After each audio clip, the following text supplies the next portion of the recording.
So let's talk about British culture. What really makes it tick? Well, it's this fascinating place where centuries of history and tradition don't just sit next to modern rebellious creativity, they actually feed off of each other. Let's dive in and see how this incredible dynamic actually works. I know, right? It sounds like the beginning of a really weird joke. But this question, it gets right to the heart of what British culture is all about. On one hand, you have the absolute peak of established literary genius. On the other, you got this snarling anti-establishment musical revolution. And yet, they both came from the very same place. And you can see that tension perfectly right here. You've got these grand, historic institutions, the absolute bedrock of tradition. But then, pushing right up against them are these explosions of modern energy. We're talking muddy festival fields, galleries that make you question what art even is, and movements that just ripped up the rulebook. It's this constant push and pull, this friction between the old and the new that we're going to explore. Okay, let's start with music, because honestly, it's the perfect example of this whole dynamic. The soundtrack of Britain is this incredible mix of formal classical concertos and world-changing pop music. And the story of how they're connected is just fascinating. Just look at this timeline for a second. It tells an amazing story. You start with the formal, structured music of composers like Purcell and Handel. They basically became the establishment. Fast forward a couple of centuries, and that's the very thing that bands like the Beatles and the Rolling Stones were reacting against. Then, of course, punk rock came along to tear down even that new establishment. It's this continuous chain of influence and, more importantly, rebellion. Now, what's so interesting is that both of these worlds are absolutely thriving today.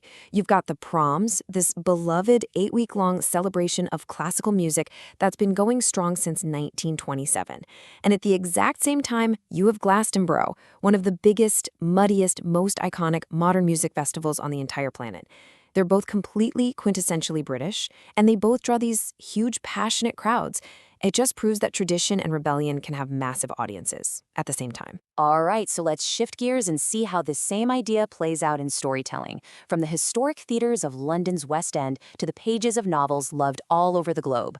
Britain has this amazing way of creating stories that last. Seriously, just think about this for a second. Since 1952, Agatha Christie's play, The Mousetrap, has been running nonstop in London.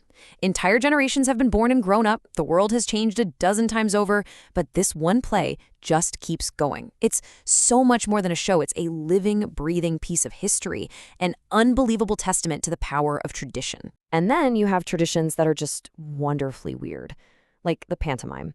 Every single Christmas, theaters all over the country put on these loud, chaotic, hilarious versions of classic fairy tales. There's music, lots of audience participation, and these really specific roles, like the dame. It's a totally unique cultural ritual that's just been passed down for generations. And this stuff doesn't just stay in Britain. It innovates, and it goes global. You can draw a straight line from the worldwide success of 19th century comic operas by Gilbert and Sullivan to the modern-day blockbusters of Andrew Lloyd Webber. He just took that model of popular musical theater and completely redefined it for a new generation, creating shows that are still playing all over the world today. You know, you can think of this literary legacy as an incredible relay race of ideas. Jane Austen perfected the novel about social commentary. Then, Dickens took that baton and expanded the scale to an entire city. That idea of detailed world-building, it was later picked up by writers like Tolkien for fantasy, and then of course by J.K. Rowling. Each new generation takes the tools from the last one and builds something the world has never seen before. So, what does this cultural conversation actually look like? Well, with Britain's visual identity, from its art to its architecture, you can literally see the layers of history crashing right into daring modern ideas. The way artists approach their work shows this perfectly. You have the foundational vision of painters like Constable, who basically defined that romantic, perfect image of the English countryside. But then you fast forward, and that whole vision is completely upended by the bright, shocking pop art of David Hockney, or totally challenged by the provocative, in-your-face art of Damien Hirst. And you can literally walk through this history. Britain's skyline is a timeline. You can see the medieval power of the Tower of London, move through the classical genius of Sir Christopher Wren's St. Paul's Cathedral, see the Gothic revival in the Houses of Parliament, and then bam! You arrive at the futuristic, boundary-pushing designs of modern architects like Dame Zaha Hadid. And here is the really crucial point.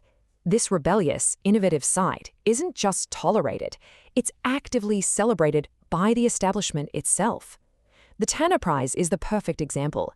It's this huge, prestigious award created in 1984 specifically for contemporary art, and it is famous for championing the new, the shocking, and sparking a massive national debate every single year. So all of this brings us to the legacy. How does a nation officially recognize this incredible, sometimes contradictory cultural machine? Well, it does it with a deep sense of pride and a whole lot of prestigious awards. And you see that the establishment formally recognizes excellence everywhere you look. There are major honors for every field: the often controversial Turner Prize for art, the career-making Booker Prize for literature, the Olivier Awards for theater. Even in music, you've got separate awards for critical acclaim and for massive commercial success. These aren't just ceremonies. They're powerful statements about what parts of its culture and nation chooses to value. So what's the bottom line here? After looking at music, theater, art, literature, we come back to this one central idea. It isn't just about old versus new.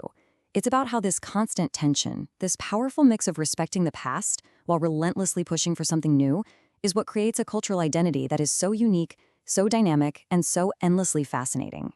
And that kind of leaves us with one final thought. In a culture that has given us everything from Shakespeare to Harry Potter, from Handel to the Beatles, you just have to wonder, with a legacy this rich and this rebellious, what's next? What on earth will be Britain's next cultural masterpiece?